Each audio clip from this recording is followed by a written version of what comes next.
Hello friends, आप सभी का स्वागत है आपके अपने यूट्यूब चैनल गोल अचीवर पे। दोस्तों, इस वीडियो में हम लोग क्लास 6 का एनसीईआरटी का चैप्टर नंबर 2 पढ़ेंगे। चैप्टर नंबर 1 अगर आपने नहीं देखा है तो देख लीजिए, उसे अपलोड कर दिया गया है। ठीक है, तो ये चैप्टर नंबर 2 है। चैप्टर का नाम है आखेट, खाद्य संग्रह से भोजन उत्पादन तक। इसका मतलब क्या है, सुनिए। आखेट खाद्य संग्रह से, आखेट का मतलब होता था शिकार करना। आखेट का मतलब क्या होता है, चैप्टर नंबर 1 में इस बात पर चर्चा हुआ है कि आखेट का मतलब होता है शिकार करना। शिकार करने से लेकर हमारा जो मानव है भोजन उत्पादन तक कैसे पहुंचा है। पहले लोग इधर उधर घूमते रहते थे भोजन के खोज में, और आज हम लोग क्या है कि एक जगह पर स्थिर हैं, एक जगह अपना घर है, हम लोग एक जगह पे रह रहे हैं।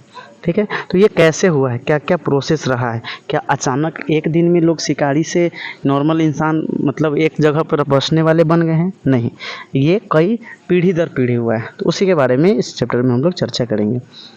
एक लड़का है तुषार, तुषार जो कि रेल यात्रा कर रहा है। तुषार की रेल यात्रा। तुषार अपने रिश्तेदार की शादी में दिल्ली से चेन्नई जा रहा था। कहाँ जा रहा था? दिल्ली से चेन्नई जा रहा था। रेल में उसने खिड़की वाली सीट मिल गई, रेल में उसको खिड़की वाली सीट मिल गई, जहाँ से वह बाहर का नज़ारा देखने में मग्न हो गया।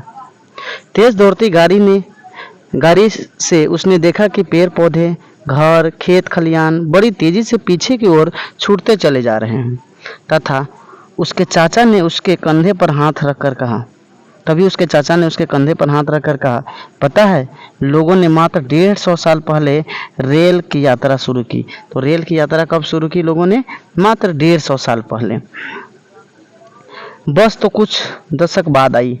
तुषार सोचने लगा कि जब लोगों के पास आने जाने के लिए तेज रफ्तार वाली सवारियां नहीं थी, तो क्या वे यात्रा नहीं करते थे?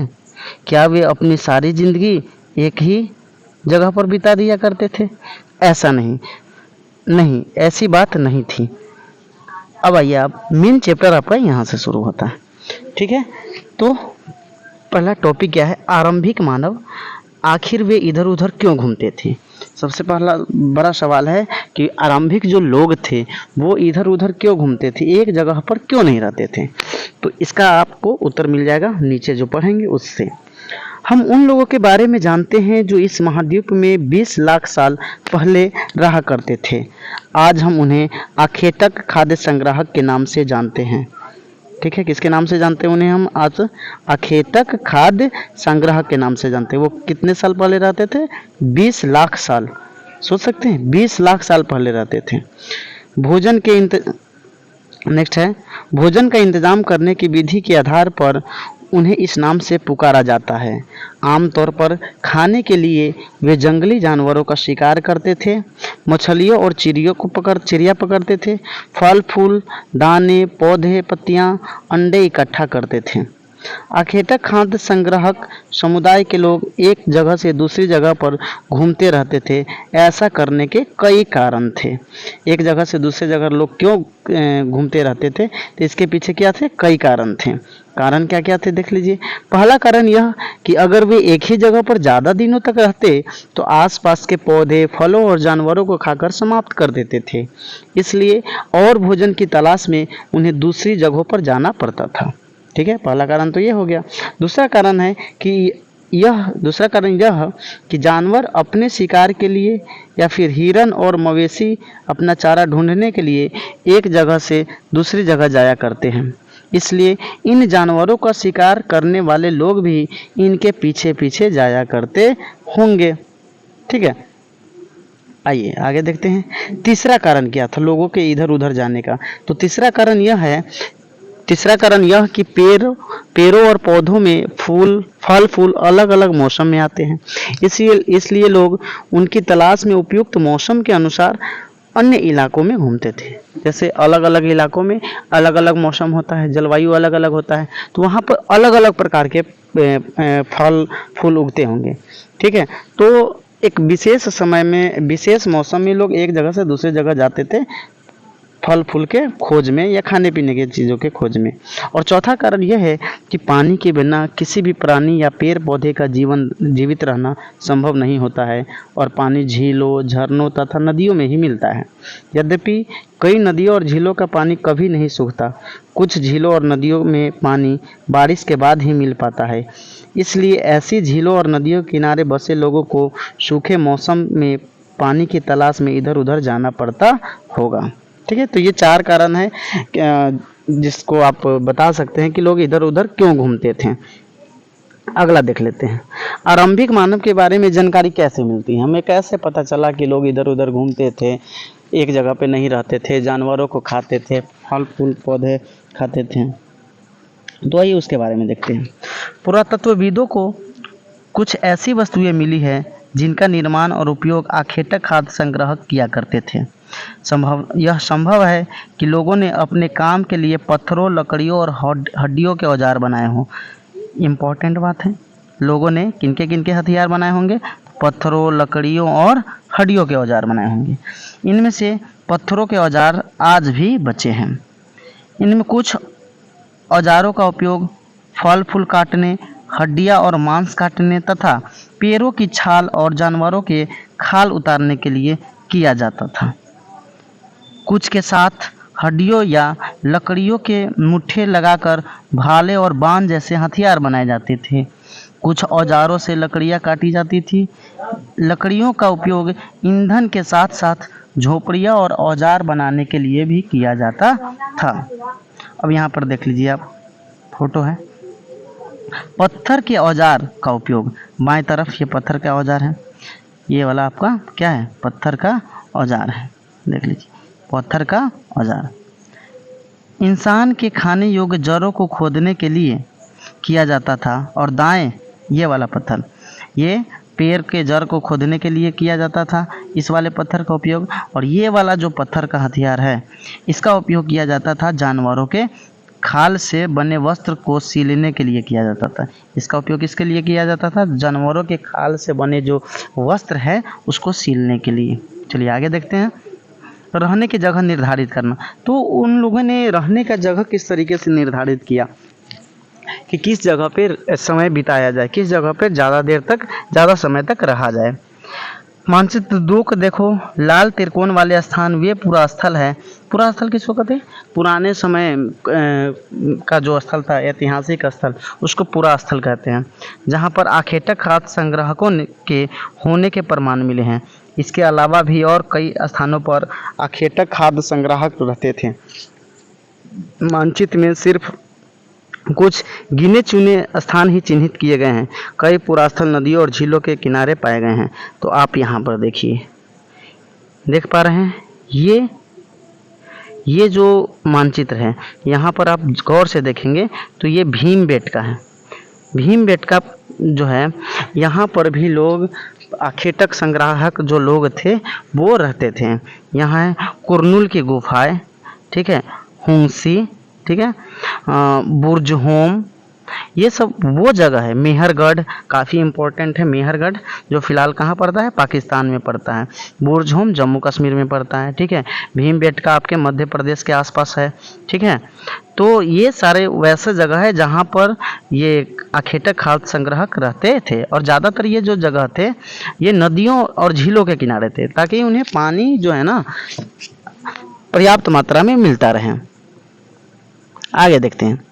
चूँकि पत्थर के उपकरण बहुत महत्वपूर्ण थे, इसलिए लोग ऐसी जगह ढूंढते थे जहां अच्छे पत्थर मिल सके। तो ज़्यादातर वो ऐसे जगहों पर रहना पसंद करते थे जहां पे उनको इजीली क्या हो सके, पत्थर मिल जाए, तो चूँकि उन पत्थरों का यूज करके वो हथियार बना सकें।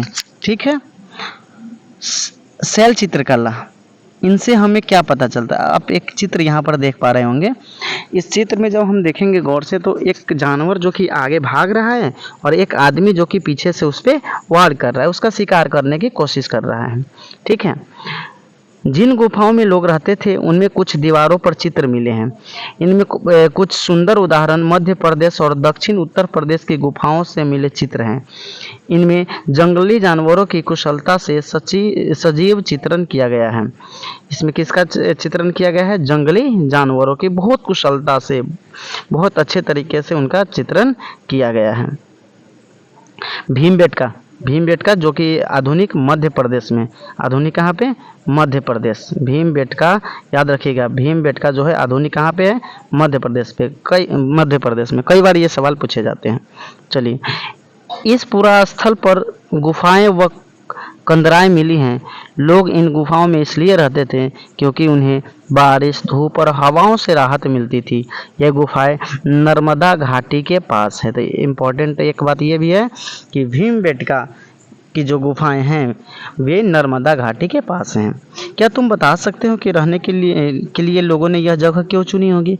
तो रहने के लिए लोगों ने ये जगह इसलिए चुनी होगी क्योंकि यहाँ पर तो पत्थर भी आसानी से मिल जाएंगे, और चूंकि ये नदी के घाटी पे है तो वहाँ पर क्या होगा? पानी आसानी से अवेलेबल होगा। ठीक है, इसलिए लोग इन जगहों को चुनते थे रहने के लिए।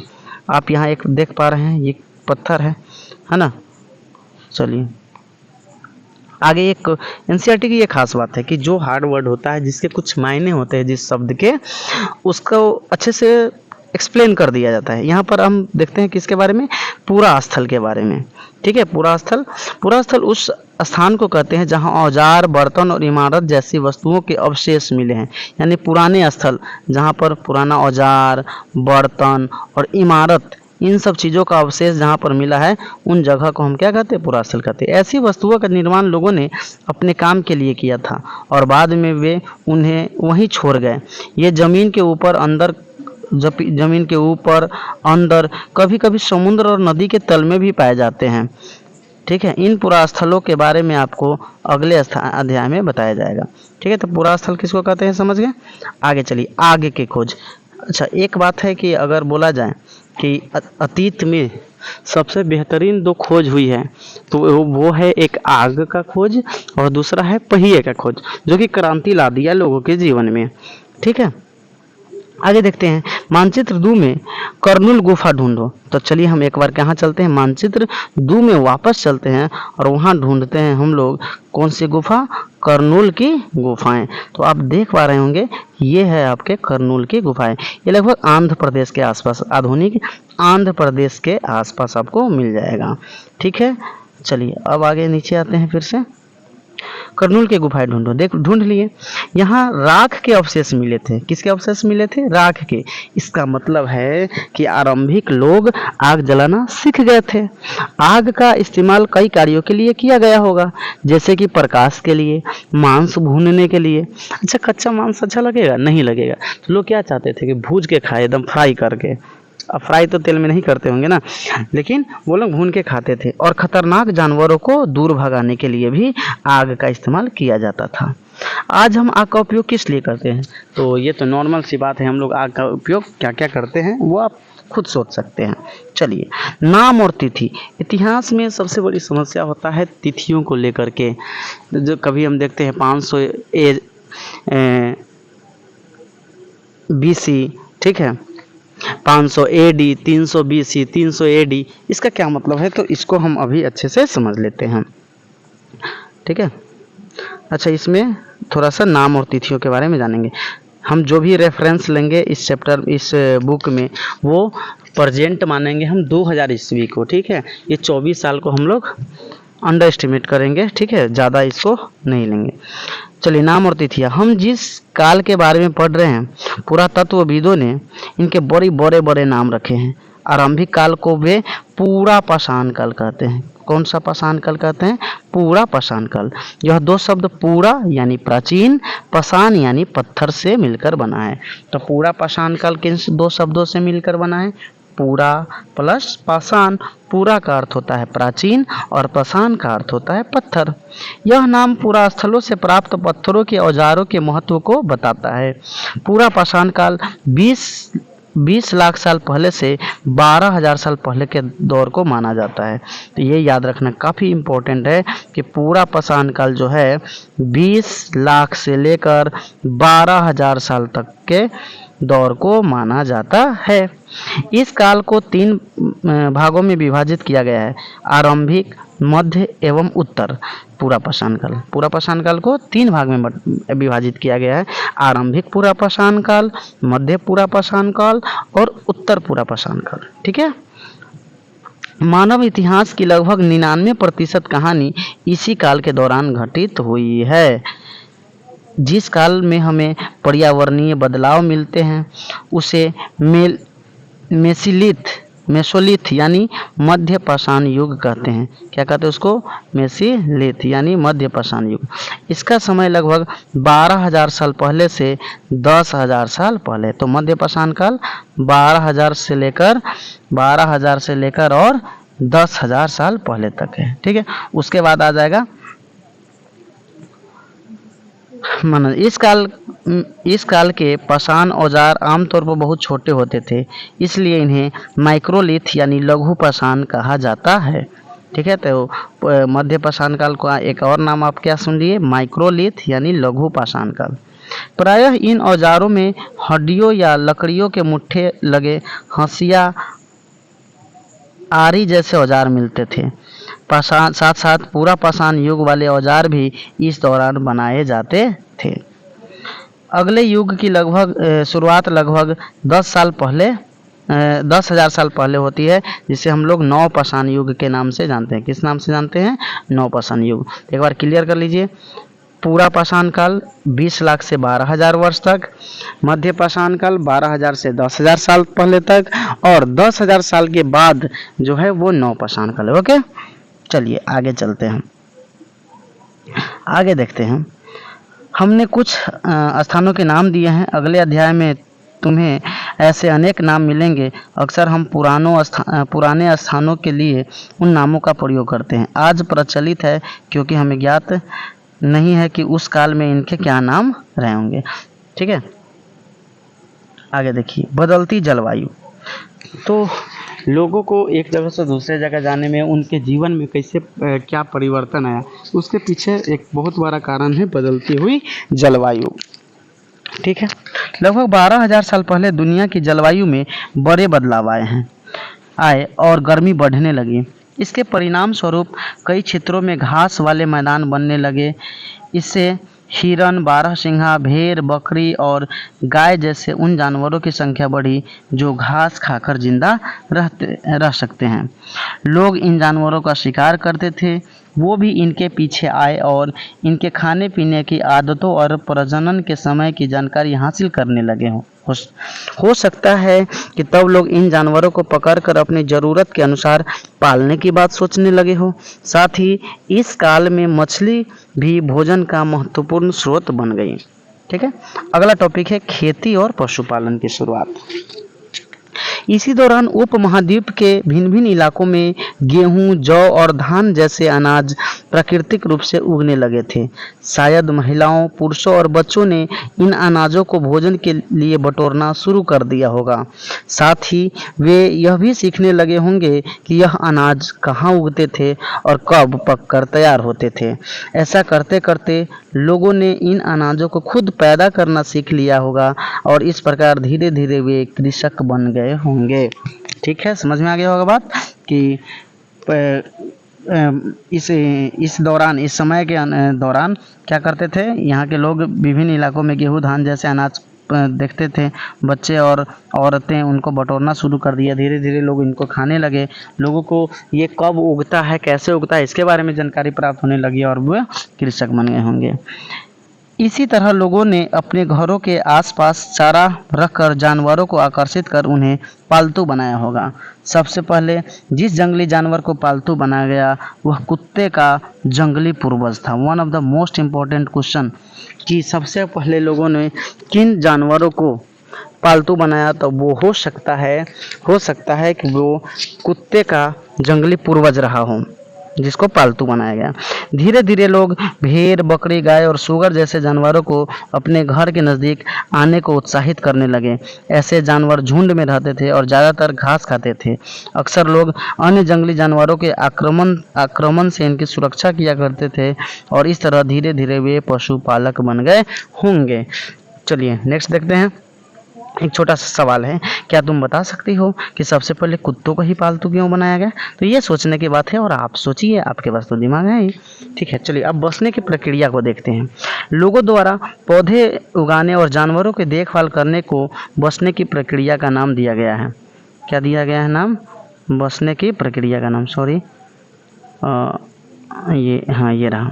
ठीक है, क्या नाम दिया गया है उसको? बसने की प्रक्रिया।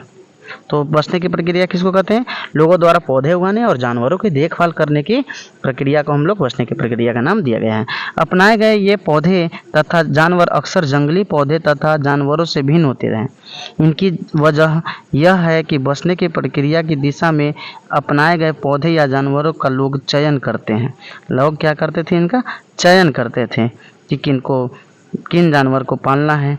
ठीक है ना, ये चलिए तो ये इसको यहाँ कर देते हैं। ठीक है, हाँ अब आगे देखते हैं। यहाँ क्या था? हाँ, उदाहरण के तौर पर लोग उन्हीं पौधों तथा जानवरों का चयन करते हैं जिनके बीमार होने की संभावना कम हो। ठीक है, लोग उन्हीं जानवरों को पालना पसंद करते थे जिनके बीमार होने की संभावना क्या हो? कम हो। यही नहीं, लोग उन्हीं पौधों को चुनते हैं जिनसे बड़े दाने वाले अनाज पैदा होते हैं, साथ ही जिनकी मजबूत डंठलें अनाज के पके दानों के भार को संभाल सके। ऐसे पौधों के बीज को संभाल कर रखा जाता है ताकि फिर से उगाने के लिए उनके गुण सुरक्षित रह सकें। उन्हीं जानवरों को आगे प्रजनन के लिए चुना जाता है जो आमतौर पर अहिंसक होते हैं। ठीक है, तो हम लोग वैसे ही जानवर पालते हैं जो अहिंसक हो। हिंसा करने वाले जानवरों को हम अमूमन नहीं पालते हैं। इसलिए हम देखते हैं कि पाले गए जानवर तथा कृषि के लिए अपनाए गए पौधे जंगली जानवरों तथा पौधों से धीरे धीरे भिन्न होते गए। ठीक है, जंगली जानवर से भी पालने वाले जानवर भिन्न होते गए और जंगली पौधे से भी। मिसाल के तौर पर जंगली जानवरों की तुलना में पालतू जानवरों के दांत और सींग छोटे होते हैं। इन दांतों को देखो, इनमें कौन सा जंगली सुअर का दांत है और कौन सा पालतू सुअर का? तो देखिए ये दो दांत हैं, तो कौन सा जंगली सुअर का दांत है और कौन सा पालतू सुअर का? तो जो बड़ा बड़ा दांत होगा, जो लंबा लंबा दांत होगा वो जंगली सुअर का होगा, जो छोटा दांत होगा वो किसके होंगे? पालतू सुअर के दांत होंगे। चलिए ठीक है, आगे देखते हैं। बसने की प्रक्रिया पूरी दुनिया में धीरे धीरे चलती रही। यह करीब 12,000 साल पहले शुरू हुई। वास्तव में आज हम भोजन करते हैं वो इसी बसने की प्रक्रिया की वजह से है। कृषि के लिए अपनाई गई सबसे प्राचीन फसलों में गेहूं तथा जौ आते हैं। इम्पोर्टेंट बात, तो कृषि के द्वारा अपनाई गई फसलों में सबसे प्राचीन कौन आते हैं? गेहूं और जौ। उसी तरह सबसे पहले पालतू बनाए गए जानवरों में कुत्ते के बाद भेड़, बकरी आते हैं। ठीक है, नेक्स्ट आगे चलते हैं। एक नवीन जीवन शैली, नवीन का मतलब होता है नया, तो लोगों में नया जीवन शैली किस प्रकार आया उसके बारे में हम लोग देख लेते हैं। तुम किसी पौधे के बीज को बो कर देखो, तुम पाओगे कि इसे विकसित होने में कुछ वक्त लगता है। इसमें कुछ दिन, महीनों या फिर साल लग सकता है। इसलिए जब लोग पौधे उगाने लगे तो उनकी देखभाल के लिए उन्हें एक ही जगह पर लंबे समय तक रहना पड़ा था। बीज बोने से लेकर फसल के पकने तक पौधों की सिंचाई करने, खरपतवार हटाने, जानवरों और चिड़ियों से उनकी सुरक्षा करने जैसे बहुत से काम शामिल थे। आज भी हम लोग यही करते हैं। पहले बीज बोते हैं, बड़ा होता है फसल, उसको खरपतवार से बचाते हैं, फिर फसल पकता है, फिर उसको काटते हैं। तो इसमें लंबे समय लग जाते हैं और इन फसलों को उगाने के लिए लोगों को एक जगह पर लंबे समय तक रहना पड़ता था। अनाज को भोजन और बीज दोनों ही रूपों में बचा कर रखना आवश्यक था, इसलिए लोगों को इसके भंडारण की बात सोचनी पड़ी। बहुत से इलाकों में लोगों ने मिट्टी के बने बर्तन बनाए, टोकरियां बुनी या फिर जमीन में गड्ढा खोदा। क्या तुम्हें लगता है कि शिकारी या भोजन संग्रह करने वाले बर्तन बनाते और उनका प्रयोग करते होंगे? अपने जवाब का कारण बताओ। ठीक है, ये आप सोचिए। देखते हैं, जानवर चलते फिरते खाद्य भंडार।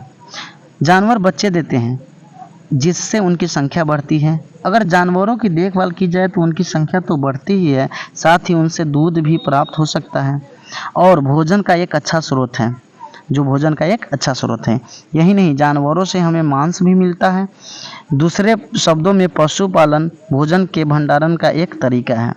भोजन के अतिरिक्त जानवरों से और क्या क्या मिल सकता है, उसके बारे में आप लिखिए। ठीक है, आओ विभिन्न कृषकों और पशुपालकों के बारे में पता करते हैं। तो अब हम लोग पता करते हैं कि विभिन्न कृषक और पशुपालकों के बारे में। मानचित्र 2 पृष्ठ संख्या 13 को देखो। क्या तुम्हें कई नीले वर्ग दिख रहे हैं? पता है, इनमें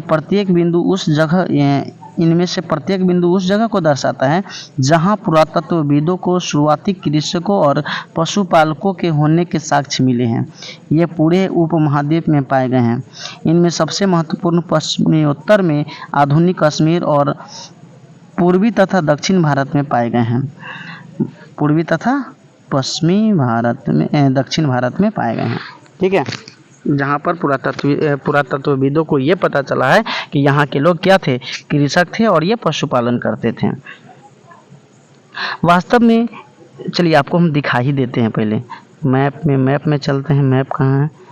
तो मैप ये रहा। मैप देखिए, ये आप मैप में यहाँ देख पा रहे होंगे कि ये कोल्डिहवा देख रहे हैं, महागढ़ देख रहे हैं, और ये चिराद, ये सारे जो पॉइंट्स आपको दिख रहे हैं, इन सारे जगहों पर लोग क्या करते थे, रहते थे, पशुपालन करते थे। ठीक है, क्या करते थे? पशुपालन करते थे। आगे चलते हैं, अब आते हैं हम लोग सीधा यहाँ पे थे।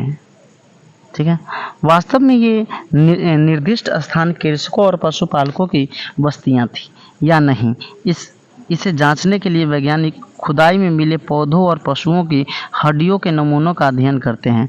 इनमें सबसे रोचक जले हुए अनाज के दानों के अवशेष है। ऐसा लगता है कि ये गलती से या फिर जानबूझकर जलाए गए होंगे। वैज्ञानिक इन अनाज के दानों की पहचान कर सकते हैं। इस तरह हमें पता चलता है कि इस महाद्वीप के विभिन्न भागों में बहुत सारी फसलें उगाई जाती रही होंगी। वैज्ञानिक विभिन्न जानवरों की हड्डियों की भी पहचान कर सकते हैं।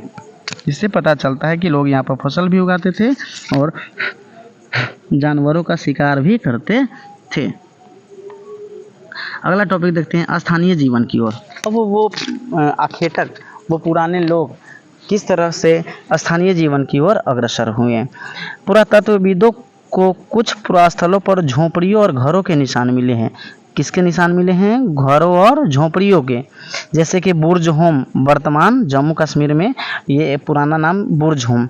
वहाँ पर लोगों को क्या मिले हैं? झोपड़ी मिले हैं और घरों के निशान मिले हैं।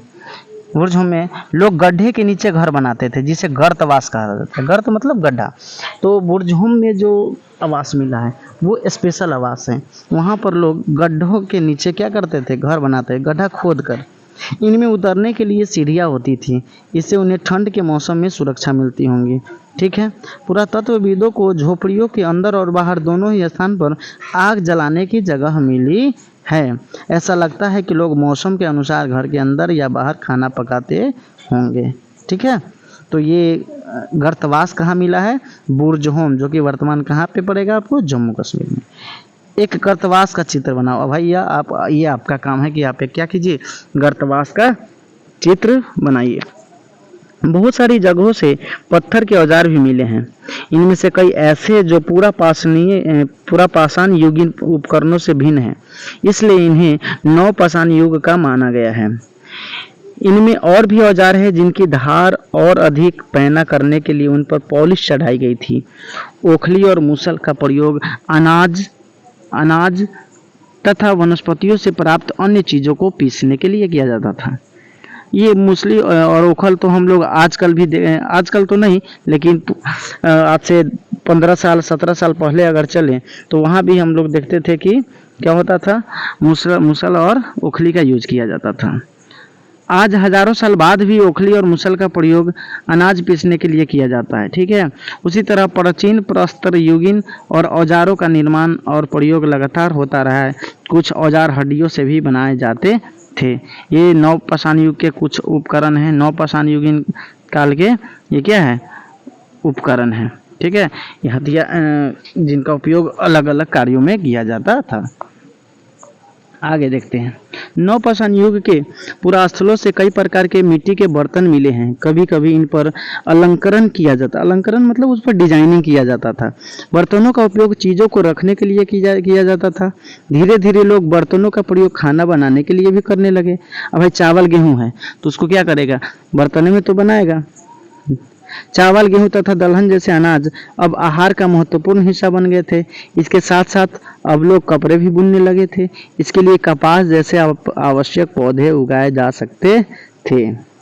ये क्या ये परिवर्तन हर जगह एक ही साथ आए होंगे? ऐसी बात नहीं है। एक तरफ जहाँ कई जगहों पर स्त्री पुरुष शिकार और भोजन संग्रहण करने का काम करते थे, वहीं अन्य लोगों ने हजारों सालों के दरमियान धीरे धीरे खेती और पशुपालन को अपना लिया। बहुत जगह लोग मौसम के मुताबिक बदल बदल कर अपनी जीविका चलाया करते थे। तो सभी जगह पर विकास जो है ना, परिवर्तन एक साथ एक जैसा नहीं हुआ है। अब थोड़ा सा देखते हैं सूक्ष्म निरीक्षण, मेहरगढ़ में जीवन मृत्यु। अच्छा, मेहरगढ़ जो कि वर्तमान पाकिस्तान में पड़ता है। ठीक है, मैप में हमने देखा था कि मेहरगढ़ वर्तमान कहाँ पड़ रहा है, पाकिस्तान में। मानचित्र 2 यानी पृष्ठ संख्या 13 में हम लोग देख चुके हैं। चलिए मैं मेहरगढ़ ढूंढ लिए, पहले आप बैक करके आप देख सकते हैं, वापस जा करके। यह ईरान जाने वाले सबसे महत्वपूर्ण रास्ते बोलन दर्रे के पास एक हरा भरा समतल स्थान है। मेहरगढ़ संभवतः वह स्थान है जहाँ के स्त्री पुरुषों ने इस इलाके में सबसे पहले गेहूं उगाना और भेड़ बकरी पालना शुरू किया। ये हो गया आपका one of the most important line जो कई बार एग्जाम में देखने को मिला है। मेहरगढ़ उन इलाकों में आता है जहां सबसे पहले स्त्री और पुरुष ने क्या किया था, जौ गेहूं उगाना और भेड़ बकरी पालना सीखा था। यहाँ विभिन्न प्रकार के जानवरों की हड्डियां मिली हैं। इनमें हिरन तथा सुअर जैसे जंगली जानवरों तथा भेड़ और बकरियों की हड्डियां हैं। मेहरगढ़ में इसके अलावा चौकोर तथा आयताकार घरों के अवशेष भी मिले हैं। ये देखिए, घर चौकोर है तथा ये क्या है, आयताकार घरों के क्या मिले हैं, अवशेष भी मिले हैं। प्रत्येक घर में 4 या उससे ज़्यादा कमरे हैं जिनमें संभवतः कुछ भंडारण के काम आते होंगे। कुछ रूम का यूज किया जाता होगा भोजन को भंडारण करने में, गेहूं चावल धान। आजकल भी हम लोग देखते हैं ना, अपना एगो घर फिक्स कर देते हैं, उसमें धान गेहूं रखा रहता है ना, काम आते होंगे। मृत्यु के बाद सामान्यतः मृतक के सगे संबंधी उसके प्रति सम्मान जताते हैं। लोगों की आस्था है कि कब्र की मृत्यु के बाद भी जीवन होता है, इसलिए कब्रों में मृतकों के साथ कुछ सामान भी रखे जाते थे। तो मृतकों के साथ क्या रख दिया जाता था, सामान रख दिया जाता था। लोगों का मानना था कि भाई रे, मृत्यु के बाद भी जीवन संभव है, जीवन है। ठीक है, मेहरगढ़ में ऐसी कई कब्रें मिली है। एक कब्र में एक मृतक के साथ एक बकरी को भी दफनाया गया था। संभवतः इसे परलोक में मृतक के खाने के लिए रखा गया हो। ठीक है, चलिए आगे देखते हैं। ये मेहरगढ़ का एक कब्र का चित्र है जिसमें आप देख पा रहे होंगे कि आदमी के साथ साथ जानवरों को भी उसके साथ क्या कर दिया गया है, दफना दिया गया है। अन्यत्र हर चैप्टर में आपको मिल जाएगा। मतलब कि इस दौरान भारतीय उपमहाद्वीप में क्या हो रहा था हमने देखा, तो अब दूसरे जगह पे इस दौरान किस तरीके का जीवन चल रहा था उसके बारे में थोड़ा सा देख लेते हैं। फ्रांस में गुफा में की गई चित्रकारी, ये जो चित्र आप देख रहे हैं ये फ्रांस के एक गुफा में की गई चित्रकारी है। ठीक है, अपनी एटलस में फ्रांस को ढूंढो। तो एटलस में क्या करना है, फ्रांस देश को ढूंढना है। यह चित्र फ्रांस की एक गुफा का है। इस पुरास्थल की खोज लगभग 100 साल पहले 4 स्कूली छात्रों ने की थी। वाह, देख लीजिए, हम लोग भी एक स्कूली छात्र है। इस पुरास्थल का खोज जो है कितना लगभग कितना साल पहले, 100 साल पहले 4 स्कूली छात्रों ने की थी। इस क्षेत्र के लगभग 20,000 साल पहले से लेकर 10,000 साल पहले के बीच बनाए गए होंगे। अच्छा, ये जो चित्र है ये लगभग 20,000 साल पहले से लेकर 10,000 साल पहले बनाए गए होंगे। इनमें कई जानवरों के चित्र हैं। इनमें जंगली घोड़े, गाय, भैंस, गुंडा, रेनडियर, बारह सिंह और सुअरों के जगह सुअरों को गहरे चमकीले रंगों में चित्रित किया गया है। इन रंगों को लौह अयस्क और चारकोल जैसे खनिज पदार्थों से बनाया जाता था। यह संभव है कि इन चित्रों को उत्सवों के अवसर पर बनाया जाता था या फिर इन्हें शिकारियों द्वारा शिकार पर निकलने से पहले किए गए कुछ अनुष्ठानों के लिए बनाया जाता रहा होगा। तो ये आपने देखा, ये कहाँ का है, फ्रांस का, जिसको 100 साल पहले 4 स्कूली छात्रों ने क्या किया था, ढूंढा था। अब एक नौपाषाणिक पुरास्थल, नौपाषाणिक मतलब 10,000 साल के बाद।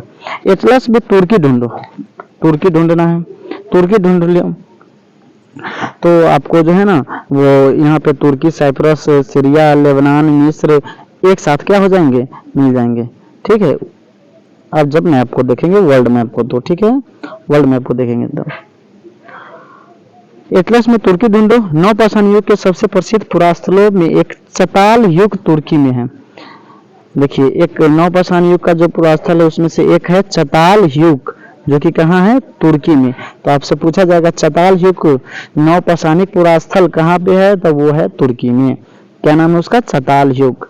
यहाँ दूर दराज स्थानों से कई चीजें लाई जाती थी और इनका उपयोग किया जाता था, जैसे सीरिया से लाया गया चकमक पत्थर, लाल सागर की कौड़िया, भूमध्य सागर की सीपिया। ध्यान रहे कि उन समय तक पहिए वाले वाहन का विकास नहीं हुआ था। भैया गौर से इस बात को देख लीजिए, उस समय तक पहिए वाले वाहन का विकास नहीं हुआ था। तो सामान को लोग एक जगह से दूसरी जगह कैसे लाएंगे, तो जानवरों के पीठ पर लाद कर लाए होंगे। बताओ, कौड़ियों तथा सीपियों का उपयोग क्या होता होगा। कौड़ी और सीपियां जो होती है, जो समुद्र से निकलता है, उसका क्या उपयोग होता है। तो हम लोग कुछ उपयोगी जो शब्द पढ़े हैं, जैसे आखेटक खाद्य संग्रह।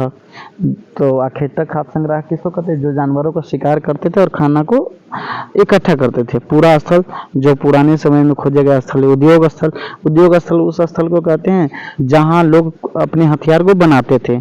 आवासीय स्थल, जहां पर लोग रहते थे। पूरा पाषाण काल 20 लाख से 20,000 वर्ष पहले का बात है, पूरा पाषाण काल कहते हैं। मध्य जो होगा 20,000 से 10,000 के बीच में, और लघु पाषाण, उसी को लघु पाषाण कहते हैं। नवपाषाण युग क्या होगा, 10,000 के बाद। कृषक जो पशु को पालते थे या खेती करते थे, उनको कृषक कहा जाता है। पशुपालक जो पशुओं को पालते थे। कब्र, जहाँ पर मरने के बाद लोगों को दफनाया जाता है। तो ये आपका चैप्टर हमने कंप्लीट कर दिया। यहाँ पर कुछ क्वेश्चन आंसर है, वो आप खुद से कर सकते हैं। हाँ, यहाँ पर कुछ महत्वपूर्ण तिथियां, वही मध्य पाषाण युग कब से कब तक चला, तो 12,000 से 10,000। बसने की प्रक्रिया लगभग कब शुरू हुआ, 12,000 साल पहले। नवपाषाण युग 10,000 साल पहले। मेहरगढ़ में एक बस्ती का आरंभ है। मेहरगढ़ में जो बस्ती का आरंभ हुआ है लगभग 8,000 साल पहले हुआ है। तो आपको हमने ये चैप्टर लाइन बाय लाइन पढ़ के सुना दिया, समझा दिया। अगर आपको ये वीडियो अच्छा लगा है तो लाइक करिए, सब्सक्राइब करिए चैनल को। इसी तरह का आपको वीडियो इस पर मिलते रहेगा। धन्यवाद, थैंक यू।